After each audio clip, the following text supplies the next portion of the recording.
À Moulin-du-Rouy, la pomme, c'est véritablement un fruit sacré. Pas étonnant dès lors que le village possède désormais son verger conservatoire. Ce matin, le projet entrait dans une phase pour le moins cruciale, avec la plantation dans les règles de l'art d'une quarantaine d'arbres fruitiers, dont 30 pommiers de variétés anciennes. Il y a quelques années est née ici à Moulin-du-Rouy l'idée de créer une thématique pour la fête annuelle. Nous avons choisi la pomme parce qu'il nous semblait que la pomme était un fruit qu'on retrouvait pas mal dans nos régions. Et c'était une idée originale en ce début du mois d'octobre, le début du mois où on fabrique le sirop, où on fabrique son jus de pomme, etc. Et donc directement nous avons pris des contacts avec le centre agronomique de Gembloux.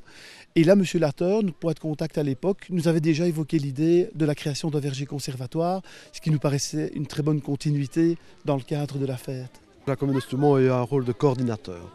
D'un côté, nous avons la Valonia qui organise chaque année la fête de la pomme, le syndicat d'initiative avec M. Colson, le président, qui avait eu des contacts avec la faculté agronomique de Gembloux, la faculté agronomique de Gembloux qui cherchait de son côté des vergers pour pouvoir planter ces variétés.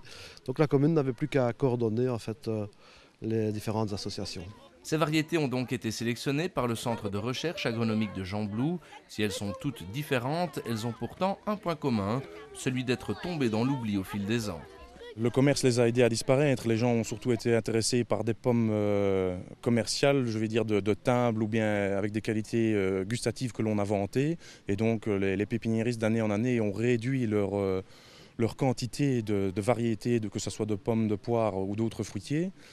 Et donc ce sont des catalogues qui se sont rétrécis et le particulier ayant toujours acheté chez ces pépiniéristes a vu aussi sa biodiversité propre se réduire. On met les racines dedans pour les protéger des campagnols et des mulots. Parce que sinon, les campagnols et les mulots, qui sont des espèces de petites souris, peuvent venir, des souris, on va qualifier ça de rongeurs, donc ils vont ronger les racines pour se nourrir. Si l'arbre n'a plus de racines, qu'est-ce qui lui arrive? Quelqu'un sait? Ah, voilà, parce que l'arbre, il se nourrit par ses racines. Mais ce projet se veut également didactique et pédagogique. Lors de cette matinée de plantation, les élèves de l'école primaire ont sans doute appris les bons gestes, mais ils ont aussi été sensibilisés à l'importance de garder une biodiversité.